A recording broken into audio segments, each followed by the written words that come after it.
हाँ तो बच्चों, हमारे इस YouTube channel exam point academy में आप सभी का फिर स्वागत है। तो बच्चों, आज हम बात करेंगे कक्षा 10 के गणित के चैप्टर नंबर 1, और इसमें हम आज देखेंगे प्रश्नावली 1.2 के प्रश्न नंबर 5, 6 और 7।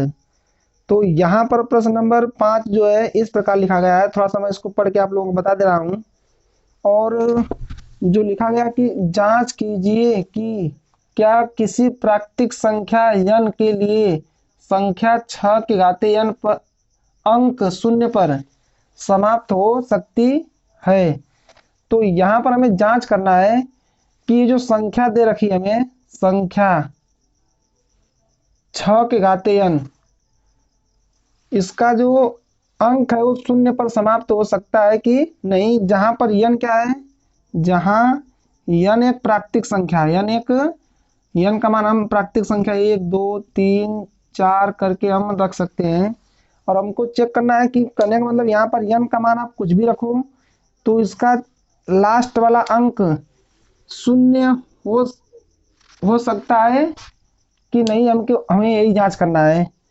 तो इसको समझने से पहले हमको एक चीज समझना होगा कि कोई भी संख्या शून्य पर समाप्त कब होती है, अगर उसकी कोई घात जो है एक प्राकृतिक संख्या है तब। तो आइए कुछ उदाहरण जैसे हम देखते हैं यहाँ पर। जैसे हम रख लेते हैं 10। अगर हम 10 का गुणनखंड करें तो इसका गुणनखंड 2 गुणे 5 होगा, अभाज्य गुणनखंड। अगर हम यहाँ पर रख लें 20, तो 20 का अभाज्य गुणनखंड 2 गुणे 5। 30 हम रख लेते हैं तो इसका गुणनखंड हो जाएगा 2 गुणे 3 गुणे 5। 40 का गुणनखंड कर लें तो 2 गुणे 2 गुणा 5। तो इस तरह से यहाँ पर कुछ उदाहरण हमने रखा है। और यहाँ पर चेक करें थोड़ा सा, अगर आपसे सवाल किया जाए कि 10 के घाते n, ये जो n एक प्राकृतिक संख्या है, n एक प्राकृतिक संख्या है, तो n के किसी भी मान के लिए क्या है, संख्या शून्य पर समाप्त हो सकता है। तो आइए चेक करते हैं शून्य पर समाप्त होगा कि नहीं होगा। तो यहाँ पर n बराबर सबसे पहले हम 1 रखते हैं यहाँ पर, तो n के घाते 1, तो इसको हल करेंगे तो 10 आ जाएगा। अब n बराबर 2 रख के चेक करते हैं, n बराबर हम 2 रखते हैं तो 10 घाते 2 बराबर 10 गुणे 10 करोगे तो 100 आ जाएगा।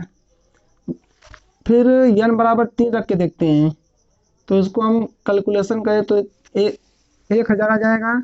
अब यहाँ पर आप लोग देखिए, तो यहाँ पर इसका लास्ट वाला अंक हर में सब में जितना, यहाँ पर n का मान आप कुछ भी रख लो, इसका लास्ट वाला अंक हमेशा क्या होगा, शून्य होगा। अगर हम बात करें 20 की, तो यहाँ से अगर हम कर लें 20 के घाते n, तो यहाँ पर n यह एक प्राकृतिक संख्या है, n एक प्राकृतिक संख्या है। तो यहाँ पर n का मान आप कुछ भी रख के चेक करिए, तो 2 के घाते 1, तो इसका मान 20 आ जाएगा। 2 के घाते 2, इसका मान कितना आ जाएगा, 400। 2 की घात 3, इसका आ जाएगा 800। तो यहाँ पर भी आप लोग देख रहे हैं n का मान यहाँ पर कुछ भी रख लीजिए, इसका जो लास्ट वाला अंक है उस शून्य पर समाप्त हो रहा है। तो इस तरह से आप 30 को भी चेक कर सकते हैं और 40 को चेक कर सकते हैं कि इसका भी लास्ट वाला अंक शून्य पर समाप्त होगा। तो अगर कोई भी इस तरह की संख्या शून्य पर समाप्त तभी होती है जब यहाँ पर एक चीज नोटिस कीजिए कि 10 के अभाज्य गुणनखंड में 2 और 5 है, 20 के भी अभाज्य गुणनखंड में 2 और 5 है, 30 के भी अभाज्य गुणनखंड में 2 और 5 है, 40 के भी अभाज्य गुणनखंड में 2 और 5 है। तो इसका अर्थ यही है कि जो वही संख्या शून्य पर समाप्त हो सकती है जिसका अभाज्य गुणनखंड में 2 और 5 आएगा, तो वही संख्या शून्य पर समाप्त हो सकती है। तो यहाँ से हम एक बात हम पता कर लेते हैं कि कोई भी m के घाते n के रूप की संख्या शून्य पर समाप्त होगी यदि उसके अभाज्य गुणनखंड में 2 × 5 होगा। इसको आप कहीं पर नोट में लिख लीजिए, ये थोड़ा सा इम्पोर्टेंट है ये कि ये इसको आप कहीं ना कहीं नोट में लिख लीजिए कि कोई भी संख्या शून्य पर समाप्त कब होती है। कोई भी यम के घातीय n के रूप की संख्या शून्य पर होगी यदि उसके अभाज्य गुणनखंड में 2 × 5 होगा, तभी वो संख्या शून्य पर समाप्त होगी। तो यहाँ पर आप नोटिस करो कि ये जो संख्या लिखी है, ये जो संख्या हमें दे रखा है 6 के घाते n, तो अगर हम इसका अभाज्य गुणनखंड करें, यदि हम इसका अभाज्य गुणनखंड करें तो 6 का अभाज्य गुणनखंड हो जाएगा 2 × 3 के घाते n। यहाँ पर हम इसको लिख सकते हैं आगे 2 के घाते n × 3 के घाते n। तो इस तरह से हमने चेक किया कि 6 के अभाज्य गुणनखंड में 2 × 5 नहीं है, 2 × 5 नहीं है। अतः यहाँ पर हम कह सकते हैं कि 6 के घाते n, तो यहाँ हम कह सकते हैं कि 6 के घाते n का ऐसा कोई भी मान नहीं है जो कि इसका जो अंक है वो इसका जो अंक है वो शून्य पर समाप्त हो। तो यहाँ से हम कह सकते हैं कि लिखेंगे यदि संख्या 6 के घाते n शून्य पर समाप्त तभी होगी जब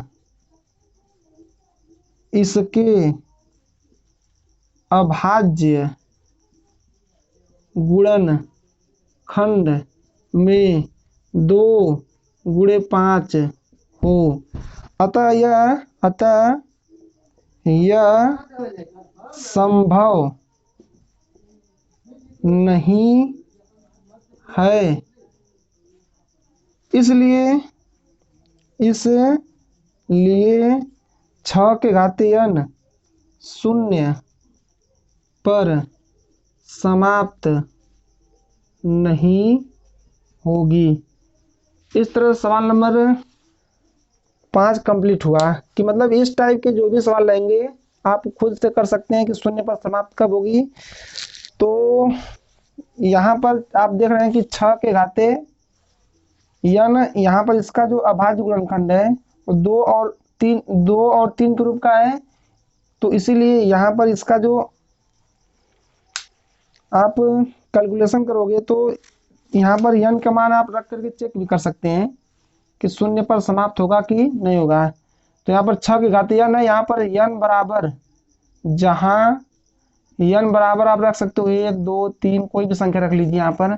तो 6 के घाते 1, 6 के घाते 2, 6 के घाते 3। तो इस तरह से यहाँ पर कुछ भी संख्या रखेंगे तो इसका माना जाएगा 6, इसका 36, इसका 256। तो इस तरह से इसका लास्ट वाला अंक आप देख रहे हैं, चेक करोगे तो 6 आ रहा है, जो कि शून्य कभी नहीं होगा। तो अतः यहाँ पर सवाल नंबर 5 कंप्लीट हुआ। अब सवाल नंबर हम देख लेते हैं 6। इसको थोड़ा मैं मिटा देता हूँ।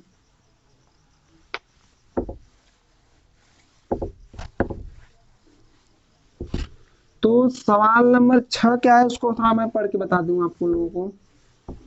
ये लिखा है संख्या व्याख्या कीजिए कि 7 × 11 × 13 प्लस 13 और 7 × 6 × 5 × 4 × 3 × 2 × 1 प्लस 5 भाज्य संख्या है और क्यों। ये भाज्य संख्या है लेकिन क्यों है। तो भाज्य संख्या किसे कहते हैं, वे संख्याएं जिसका 2 या 2 से अधिक अभाज्य गुणनखंड हो। कहने का मतलब जैसे हम ले लिया यहाँ पर 15। तो अगर हम 15 का गुणनखंड करें तो 2 × 5, तो यहाँ पर इस 15 का अभाज्य जो गुणनखंड है वो 2 या 2 से अधिक है। तो यहाँ पर हम यह कह सकते हैं कि 15 भाज्य संख्या है। तो इसी तरह से हमें यहाँ पर संख्याएं दे रखा है, हमें चेक करना है कि यह जो है भाज्य संख्या और क्यों है। तो यहाँ पर संख्या, पहली संख्या जो है वो हमें दे रखा है, हल करते हैं इसको। तो संख्या हमें दे रखा है 7 गुणा 11 गुणा 13 प्लस 13, ये संख्या दिया है। यहाँ पर आप नोटिस करो तो यहाँ से यहाँ पर 13 और यहाँ पर भी 13 है, तो 13 दोनों में उभयनिष्ठ है। तो इस तरह से हम तो 13 को दोनों में से उभयनिष्ठ कॉमन कर लें तो यहाँ पर बचेगा 7 गुणे 11 प्लस 1। तो यहाँ पर आप नोटिस करो कि ये जो 13 है और ये एक संख्या अलग हो गई। तो इस संख्या के अभाज्य गुणनखंड में, इस संख्या के अभाज्य गुणनखंड में 13 है, अतः यह जो संख्या पूरी है वो क्या है, भाज्य है। लिखेंगे अतः संख्या 7 गुणे 11 गुणे 13 प्लस 13 के अभाज्य गुणनखंड में 13 है, इसलिए यह एक भाज्य संख्या होगी। इस तरह से आप इसका दूसरा पार्ट भी कर सकते हैं। यहाँ पर लिखा है 7 गुणे 6 गुणे 5 गुणे 4 गुणे 3 गुणे 2 गुणे 1 प्लस 5। तो यहाँ से यहाँ तक ये पहला पार्ट है और क्या दूसरा पार्ट है। तो दोनों में देखिए एक 5 है, इधर भी 5 है, तो दोनों उभयनिष्ठ है, तो दोनों में हम उभयनिष्ठ कर लें।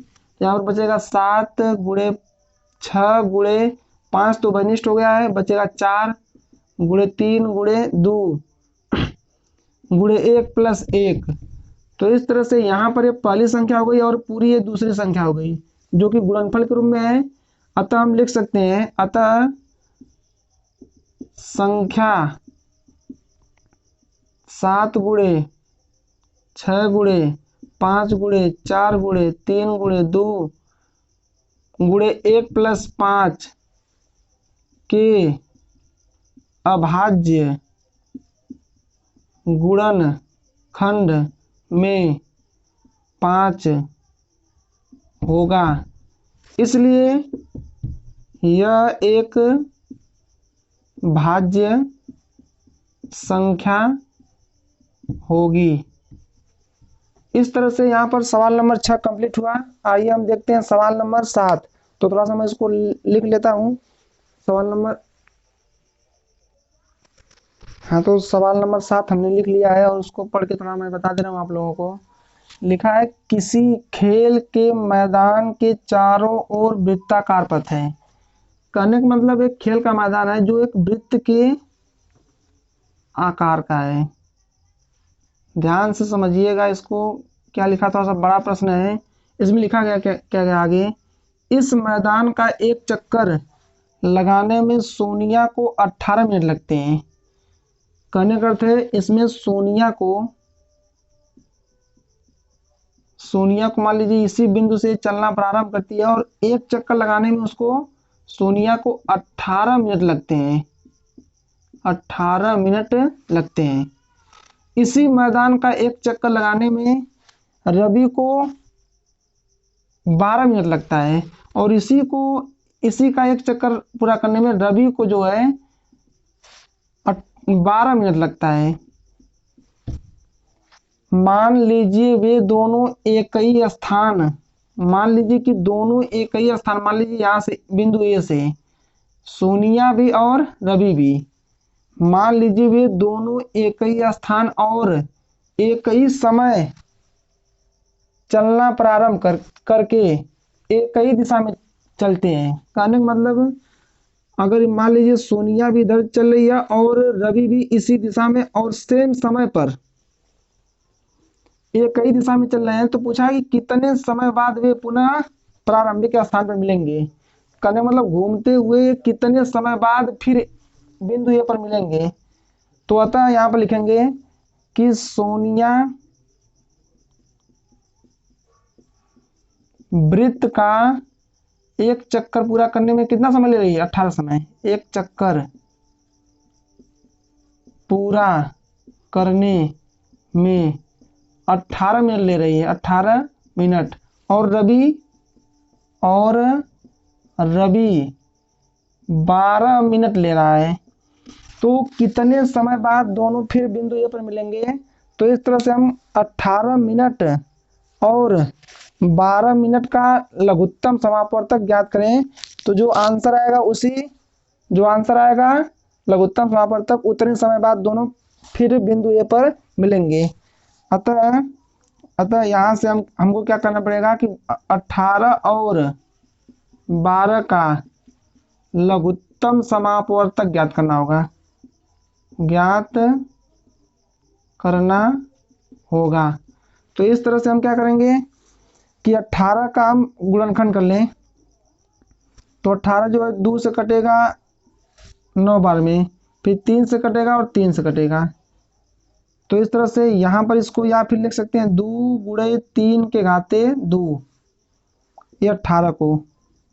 और यहाँ पर 12 है तो 12 को हम गुणनखंड करें तो 2 गुणे, थोड़ा सा इसको ऐसे लिख दो, इसको थोड़ा मिटा देते हैं। 18 का हम गुणनखंड कर लें तो 2 गुणे 3 के घाते 2 लिख सकते हैं। और 12 का अधिक गुणनखंड कर लें तो 2 से कटेगा 6 बार में, फिर 2 से कटेगा तो गुणे 3। तो इस तरह से इसको लिख सकते हैं 2 की घात 2 गुणे 3। अब हमें निकालना है दोनों का लघुत्तम समापवर्तक। तो यहाँ से ये दोनों में वनिष्ठ है और लघुत्तम समापवर्तक के हम जो वनिष्ठ दोनों में रहता है उसकी सबसे बड़ी घात को रखते हैं। तो यहाँ पर दोनों में 2 की सबसे बड़ी घात जो है 2 है, 2 की भी रख लेंगे गुणे। यहाँ पर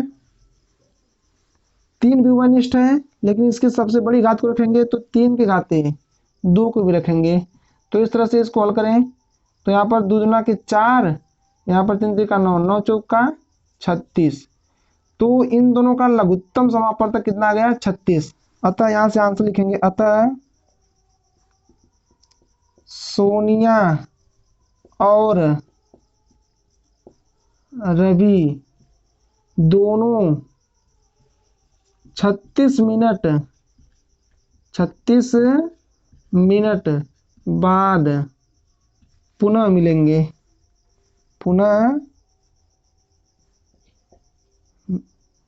मिलेंगे।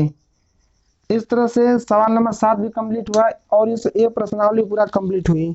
अब हम नेक्स्ट प्रश्नावली में को हल करेंगे जिसमें प्रश्नावली 3 है।